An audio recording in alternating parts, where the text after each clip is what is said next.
Hello friends, now welcome to the second lecture of the lecture series on transformer basics and transformer design. Today we are going to see about the EMF equation of the transformer, various ratios related to the transformer and what is the how the transformer is rated. So let us start with the EMF equation of the transformer. Basically in the transformer primary winding is connected to the AC supply and due to that an alternating current flowing through it produces the alternating flux phi. This varying flux links with the secondary winding S through the core and produces EMF in it by mutual induction. Some of the flux also links with the primary winding also and it will produces the EMF of the self induction in the primary winding. But friends, this flux produced by the primary winding while passing through the magnetic core links not only with the turns of the secondary winding but also the turns of the primary winding itself. Therefore, an EMF of self-induction is also induced in the primary winding. So, let us derive the mathematical expression for these EMFs induced in the primary and the secondary winding. So, let N1 is the number of turns of primary winding. Number of turns of primary winding. N2 are the number of turns of secondary winding.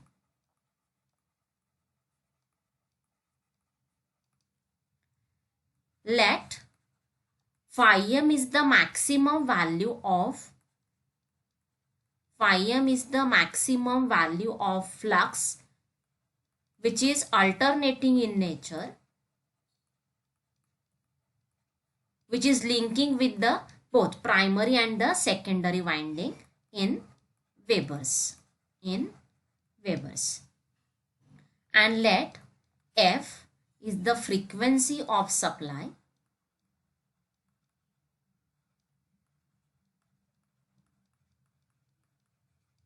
in hertz, or we can say it as cycles per second. Okay. So here this figure shows the cycle of sinusoidal flux which is established in the core by sinusoidally varying alternating current which is circulated in the primary winding due to the applied voltage. So from this figure it is clearly seen that flux grows from 0 to its maximum value. So what is this? This is nothing but your phi m.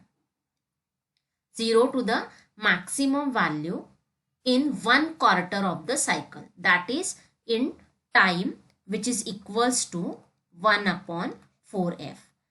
Because what is the time for one cycle? It is 1 upon f. So what is the time for 1/4 cycle? It is 1 upon 4f seconds. We know that time period is nothing but the reciprocal of the frequency. So therefore, what is the average rate of change of flux?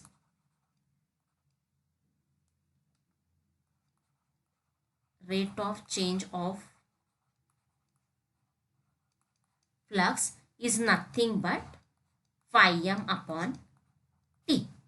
Okay. So what is the change in the flux is nothing but phi m minus 0. And what in how much time it is taking place? 1 upon 4f. 1 upon 4f.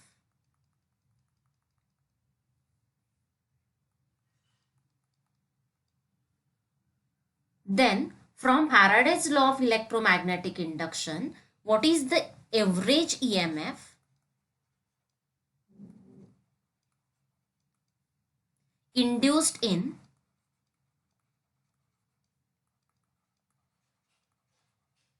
each turn of the winding is nothing but average rate of change of flux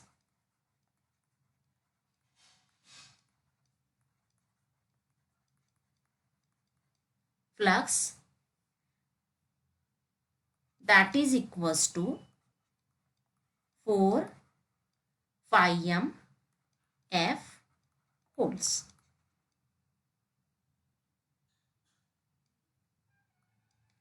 Why I have written like this?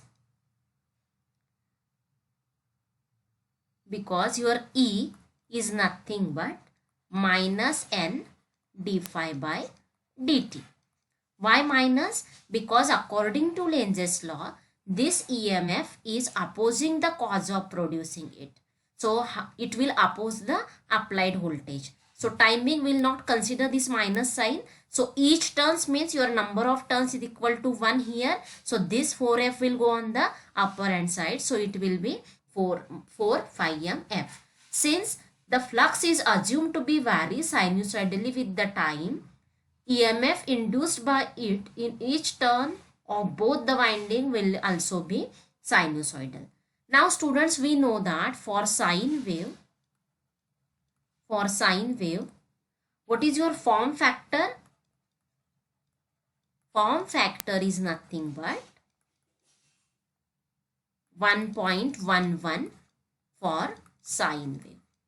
It is nothing but ratio of the RMS value to the average value. Ratio of the RMS value to the average value. Therefore, RMS value of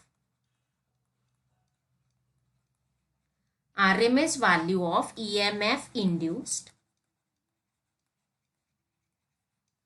in each turn is equal to 1.11 into its average value. So what is the average value we have seen? So put the average value, that is 4 phi m F. So this is the RMS value of EMF induced in each turn. Okay. We know that RMS values are always denoted by the capital letter. Here we are talking about the primary. So I will write down 1 for the primary, 2 for the secondary winding. Okay.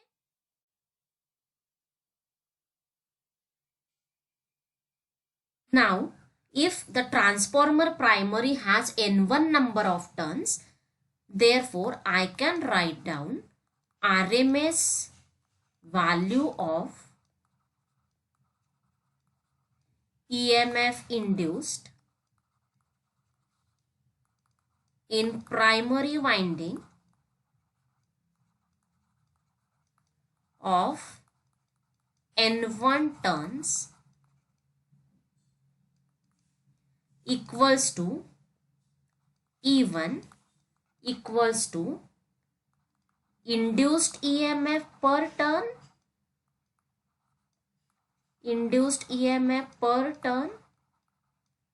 into number of primary turns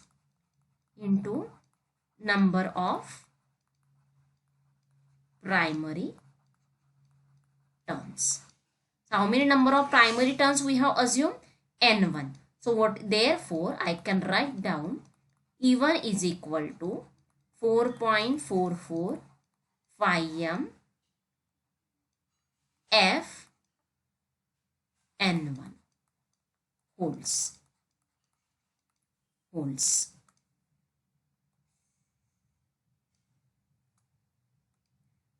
Okay. Similarly, if N2 are the number of turns of the secondary winding, I can write down EMF induced in the secondary winding due to mutual inductance equals to 4.44 phi m F N2 holds.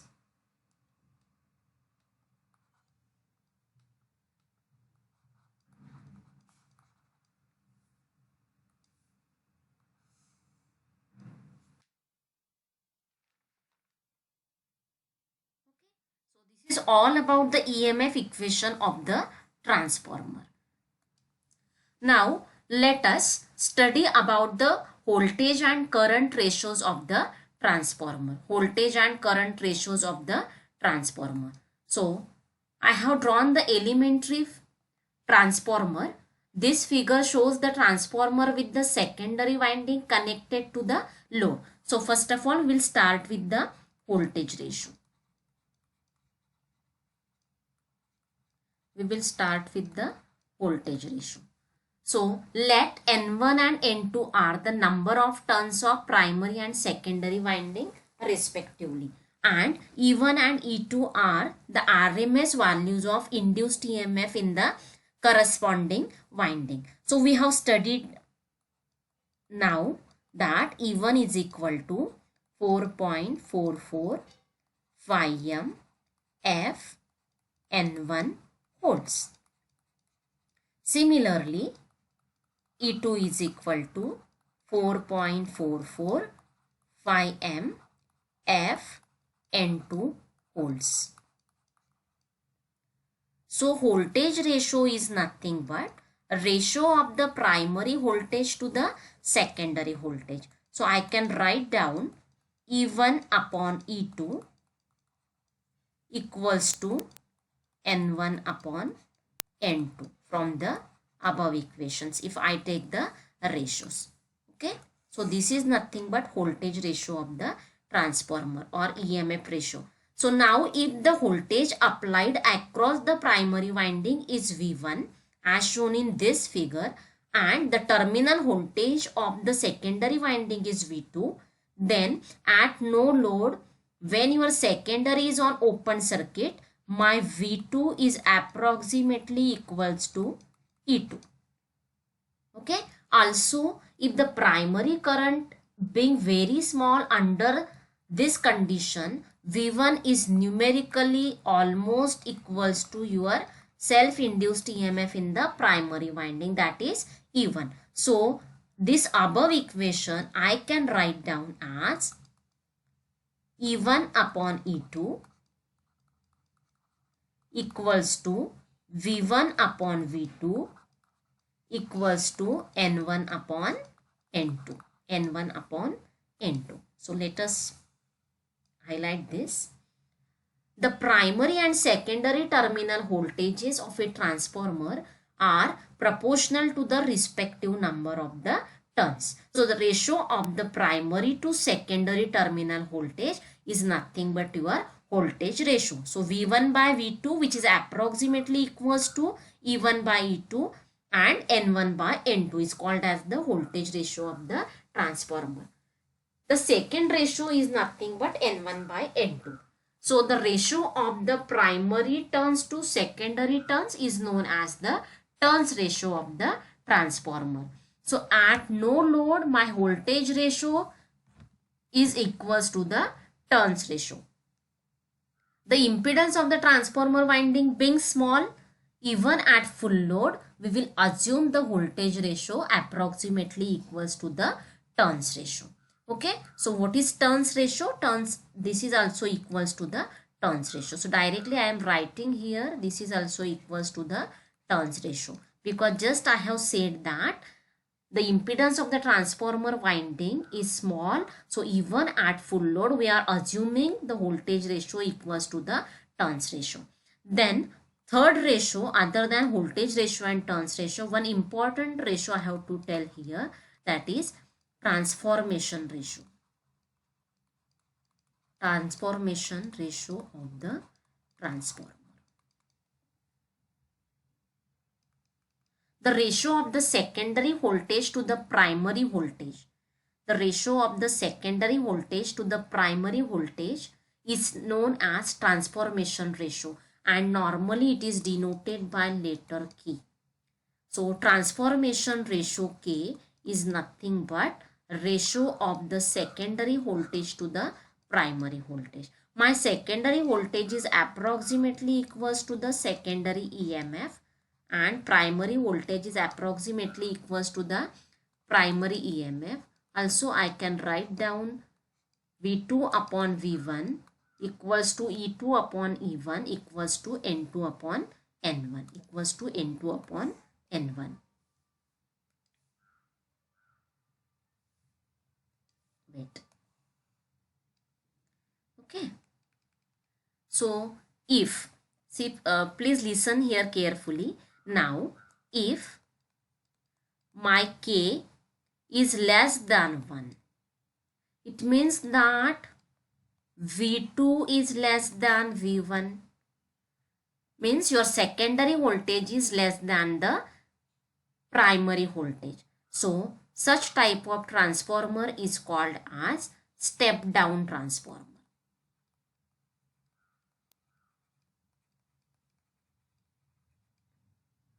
It is that transformer which receives electrical energy at one voltage and delivered it at the lower voltage level.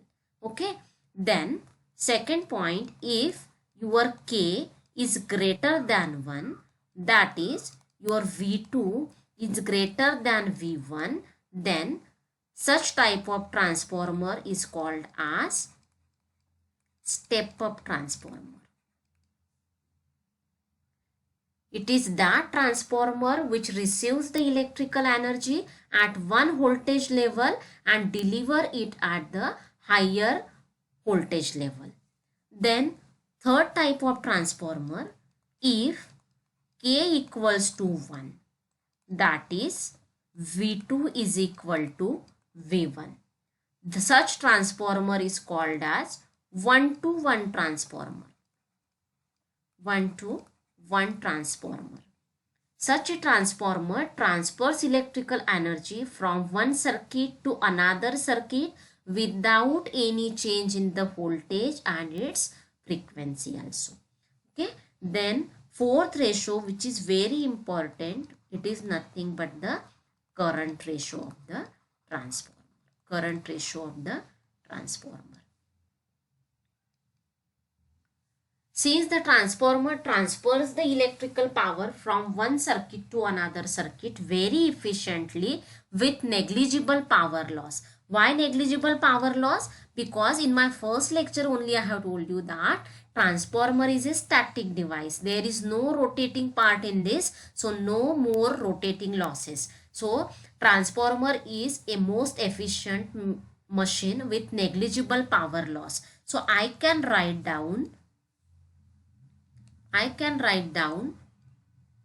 power input equals to the power output, neglecting the losses. So what is power input for AC? It is VI cos of phi. So for what is the power input? Primary voltage V1 into primary current I1 into cosine of angle between V1 and I1. Similarly, for output power, I can write down V2 I2 cos of phi 2. V2 I2 cos of phi 2. Why? Because power formula we know. Power is nothing but VI cos of phi. So in this expression, I1 and I2 are the currents in the primary and secondary circuit respectively. And cos of phi 1 and cos of phi 2 are the corresponding power factors. But for transformer, primary and secondary power factors are almost nearly equal. So cos of phi 1 is approximately equals to cos of phi 2 for transformer. They are particularly at full load.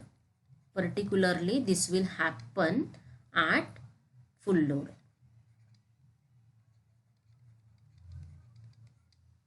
Therefore, this above expression I can write down V1 I1 equals to V2 I2 equals to V2 I2. So I1 upon I2 is nothing but V2 upon V1. V2 upon V1. So combining the results that we have studied in the upper part, I can write down the transformation ratio as follows. What is transformation ratio? K. It is ratio of secondary voltage to the primary voltage, which is equals to E2 upon E1, which is equals to N2 upon N1.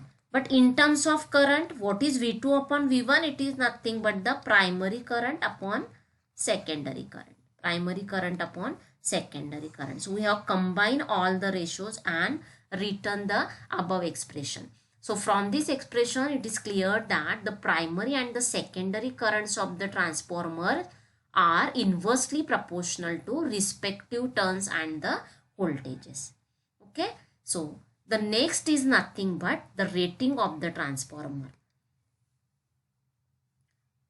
Rating of the transformer. The next point in this lecture is nothing but rating of the transformer. When transformer transfers the electrical power from one circuit to another circuit, even though small, some energy is always lost in the transformer itself. And this energy appears in the form of heat, right? So, this appears in the form of heat, raising the temperature of the transformer. So, temperature increases due to heat. The temperature rise beyond the specified value is always harmful for the insulating materials which are used in the construction of the transformer. Therefore, students, it is the temperature rise which determines the capacity of the transformer. Since the heating caused by the current flowing through the windings mainly limits the output of the transformer, its rating is always specified in terms of kilovolt ampere, kVA, which is nothing but your kilovolts ampere.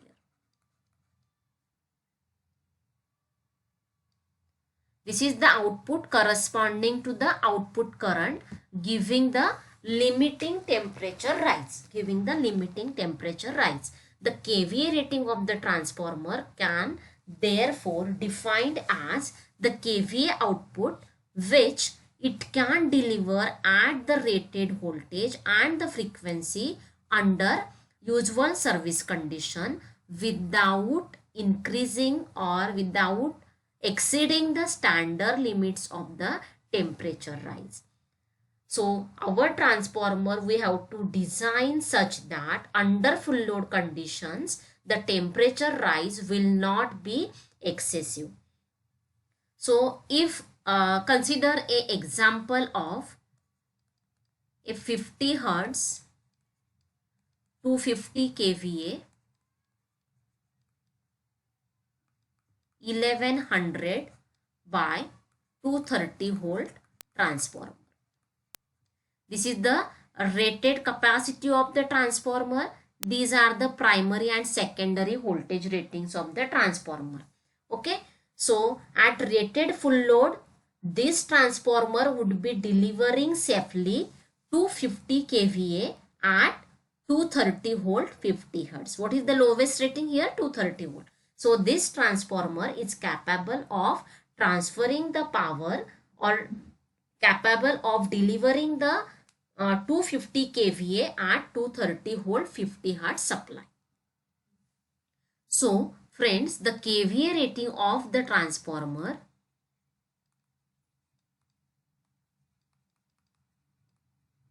is given by kVA equals to V1 I1 upon 1000,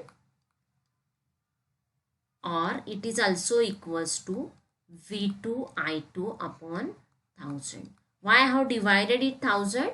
Because volt amperes I have to convert it into kilovolt amperes. Kilovolt ampere. That's why I have divided it by 1000. Here V1 and V2 are the terminal voltages on primary and secondary side respectively, and I1 and I2 are the corresponding full load currents of the primary and secondary winding respectively. So students, I hope you understood the EMF equation and different ratios of the transformer. In next lecture, we will see the ideal transformer, the phasor diagram of ideal transformer on no load and on load. Okay, so if you like this lecture, please don't forget to like and share and to subscribe my channel. Thank you.